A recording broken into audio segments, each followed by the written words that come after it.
Hallelujah.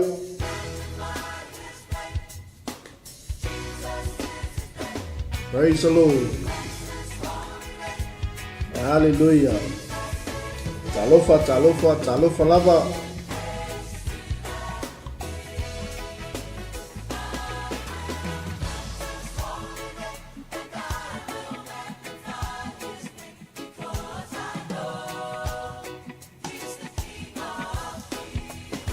Ia le tua.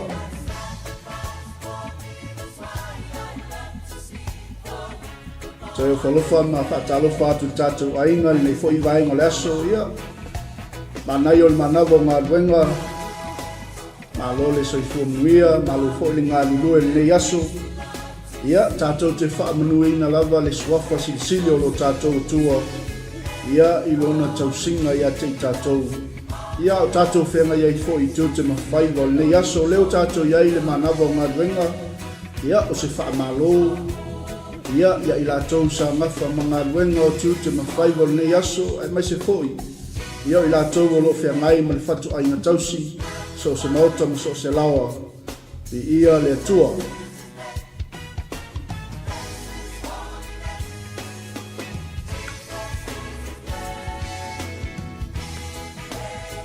Atalo whatu ai nei vaenga o le fiafi, ia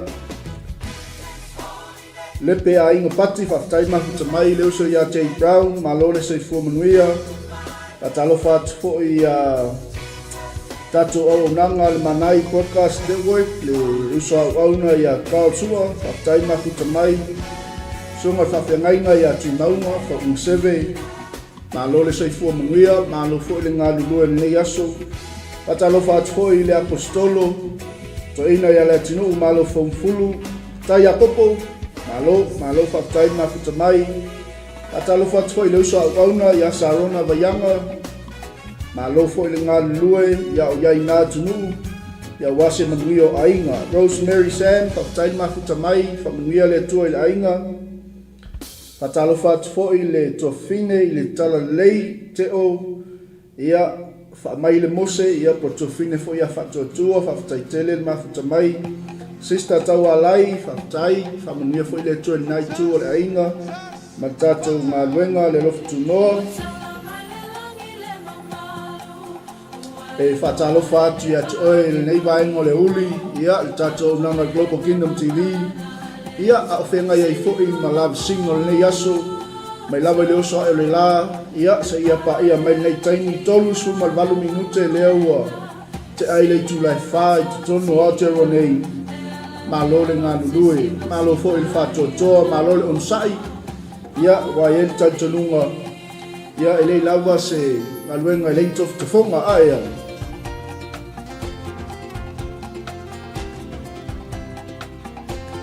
Yo! Pai fweo sa eulau kuka nei vaenga o le fiafi, pai me fia i le li aia, o lau au nanga i le atua e te au na i lau.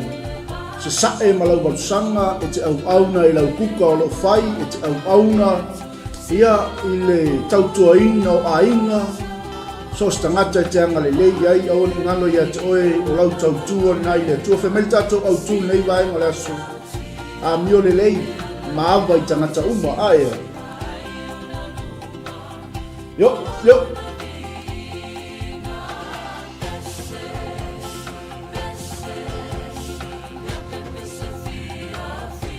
Hallelujah. Ia oe le tua, awane ngalo ia te oe le tulai lima, ia o tatou taulanga fiafi o lota penaina le whawhengainga ia fiu, ia ma tatou o nanga le Water Field Life i Samoa, Waitel Fou, ia le lava tai mo le ala, tatou te manuia ai aia.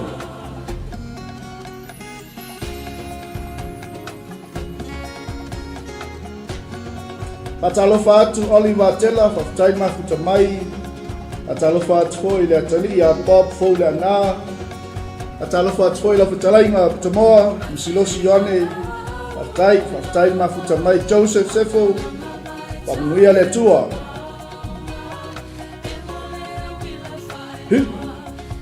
Sam Salvau.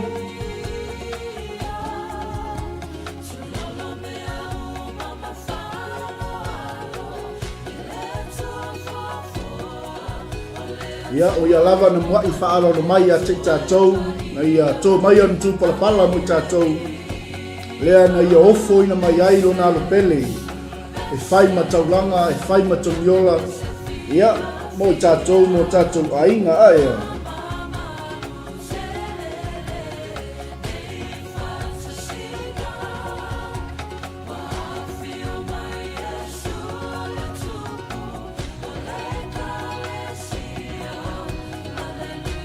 Hallelujah.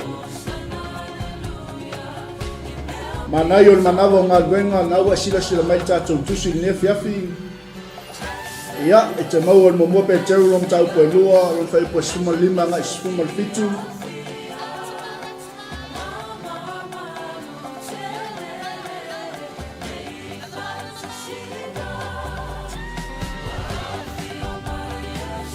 Yo.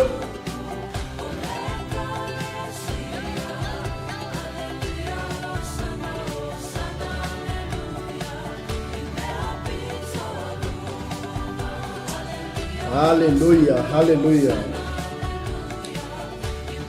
Lea tuolo wa mua 𝚜𝚑𝚙𝚎𝚑𝚝 patalo fo atu eleuso ya Edward Junior Lominga matafeo ya 𝚜𝚑𝚙 le mafuta mai fo le fiafi ya mai le swafo o tatoli o Yesu Keriso mai se foi le eleuso ya faleole dal mafau 𝚜𝚑𝚙 mai di ia le tua leo tato ya il tato tus faitau ia o le mo PETERU lom tau koe lua a lon whai upo 5 ngai 5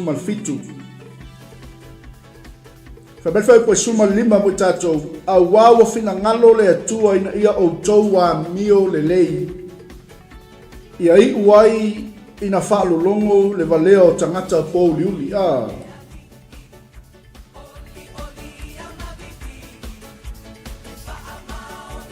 Yo Ioi, o le oli ai le lii, e le lei ai malau a mio, aia. Talofa pira, pa talofa atua I sala Serenity fui maono, ni ia le atua.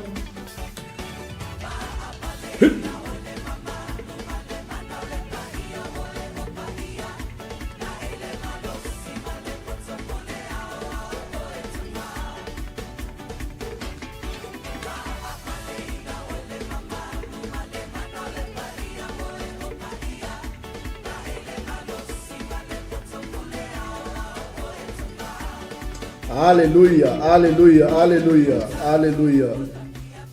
Me tato whai po 5 a wawa whina ngalo le atua ina I o tau wa mio le lei. Ia I uai na whaalolongo le valea o tangata pō liuli. Me tato au tū nei vaenga o le uli le manava o GALUEGA a mio le lei maawa I tangata uma. Whailai lo tua oi. O Amerika mio uso. Yo.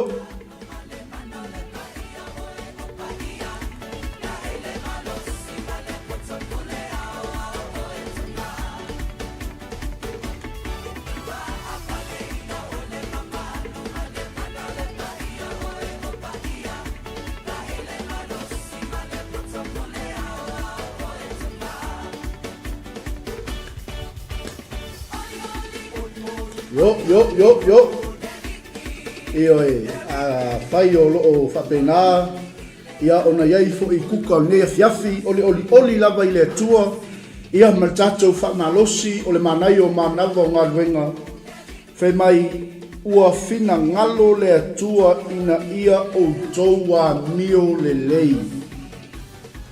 Lei lava seisi mea tau aveina I tātou ke visiano, ia le lei la tātou wa mio. A wao le whina ngalo leo le atua aia. Whe mei le whaumanga tātou whai upuna 5 ia I uai na whaalolongo le valea o tangata pō liuli a le leila wa mio. E le leia koi ma le a mio o leo o ha mio valea aia.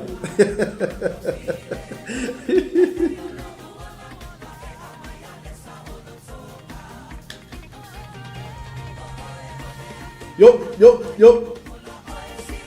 Atalo fatu e wauna le tua. Talo fatu le usa wauna ya Christopher Warren. Ia matato o nanga mai Samoa. Ia mespoi tolu restaura. Whaftai mafuta mai. Pama whalawa au. Whaftai mafuta mai. Aleluia. Mai awa ua fina ngalo le atua ina ia o toua mio le lei. Lei lava seisi mea e fina ngalo ia ile atua ilanga whanau. Ina ia le lei la tatou a mio. Aisea ia i uai na whaalolongo le valea o tangata pouli uli. Aia. E susulu atu la le malama o le a mio o tatou i tangata o lo i le pouli uli.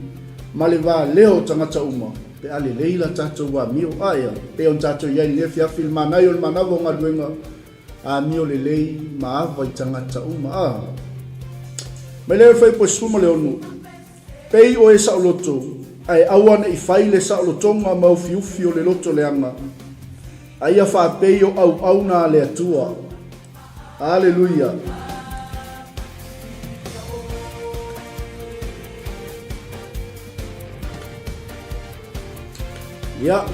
Yes, pati mapese aia. Ave se bi ingo le tua nei vai ngo le fiafi ia o tato iai foki le fa iku ai o ngā ruengo le nei aso. Ia ma se foi niso i la tau o loa ngai atu foi ngā ruengo le nei fiafi. Ia manuia loa ngai atu lo falfai ngā ruenga. Ia iai se fa malos au e fa la eia te oi. Ia ma fa malosi atu oi. Ia o ea ngai atu foi nei fiafi lo mauta malu lawa. Awane e whatangaina se mea ua sa whalawelawe ia te nei aso. Ia e poloka ai le oli mai le atua. Ia wale ainga o lo whatani mai aia. Te mai pei o e saoloto.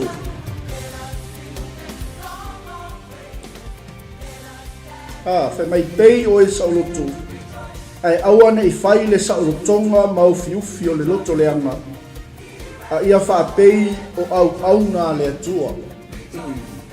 Ma ngai ai o lelo di pii il whanau o le atua i pii il whapotutonga o e whatuatua o le au kewisianu ea mi o le leia i mtaua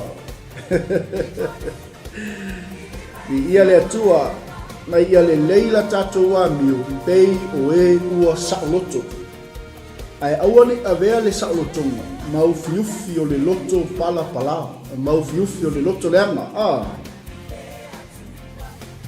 Aleluia.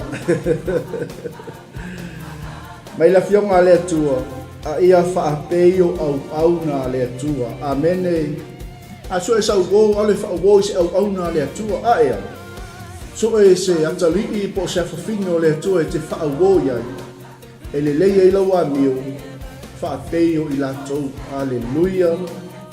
Wai leisa tatou wa mio tonu e leisa tatou wanga o le lei leisa tatou wa mio o sa a o le mio tonu o le atua wa mio le leia i tatou o ta wa mio tonu wina i tatou i le whaatua malava ia le tua mai leo fai ku mulmuli o tatou manai o manava o ngaluenga nei aso ia o tou wawa i tangata uma ia lolofa atu i le auso ia matatau i le atua ia ava i le tupu.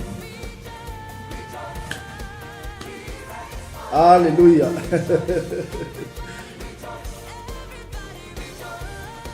Ia le atua aia mai ia o tou wawa i tangata uma ia lolofa atu i le auso ia matatau i le atua ia ava fo i tupu. Oka sole. Mata o tio lupo le atua mo tatou aia. Awani ngalo ya tole tulai lima o le tatou taulanga fiafi o lo tapenaina e le sunga whawhengainga ia fiu ia o leo wa anga ia tu tatou pokalame ia wa fo ili manava o ngaluenga le fiafi ia tatou wawa i tangata umalava e peiona fesoso ni mai ai le fionga pa ia le atua mo i tatou umalava ia lolo fatu le ausu ia matatau i le atua ia ava i le tupu o tupu ma le li o li atalo fatu pesta uso auna So whamanuia e la sunga taina, ma spoi le ma ke vita solofa whaftaitele le mafuta mai. Ia o tatou manai lea o le manawa o ngā luenga, ia ma tatou tusi whaitau na, ma le autu na o e tangtanga i mai ani leiva e ngole aso. Ia whaamanuia tele le atua ia te oi, ai lau a mio, ia ma ia e awa i tangata uma, e le na o matua te awa iai, e le na o lau whaife au e te awa iai, tātou te awa i tangata uma lava,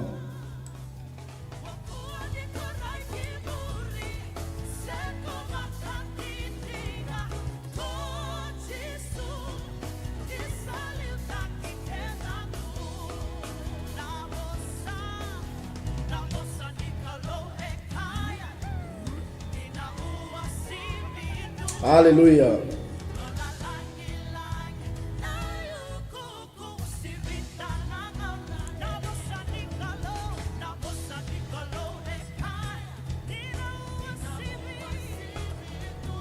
Talofa penina, whaftai mafuta mai.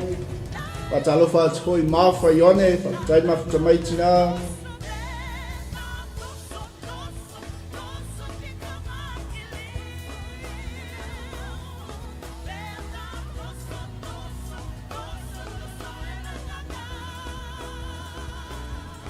Lo manu mafutanga, whaftai mafuta mai. Lauisi, Alain matau whaftai mafuta mai.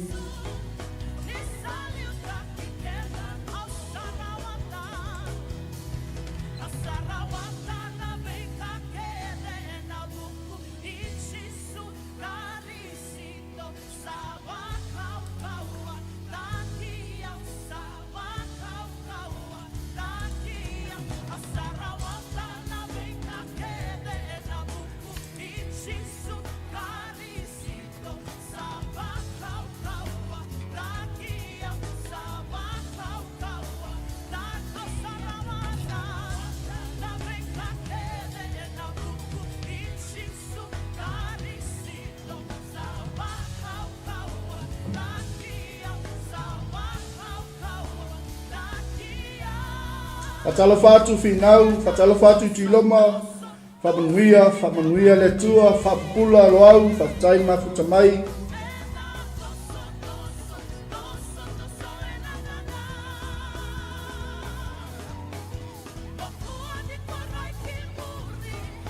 Ia, manai asau whai pesen na, ia,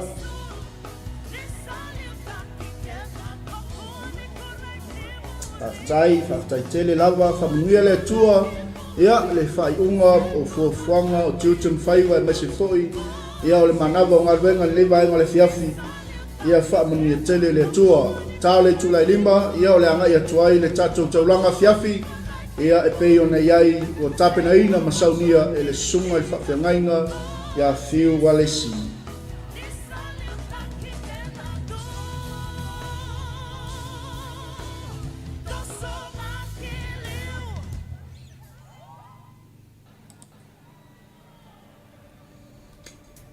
Praise the Lord. Hallelujah. Come on and bless the Lord. Hey.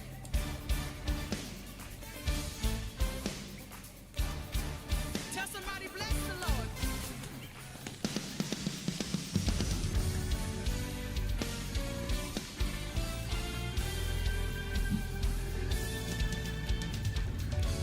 Yeah, come on, y'all.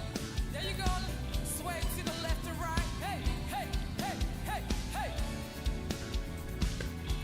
Here we go. I will bless the Lord, oh my soul. Yo, ia o le tua, Bless His holy.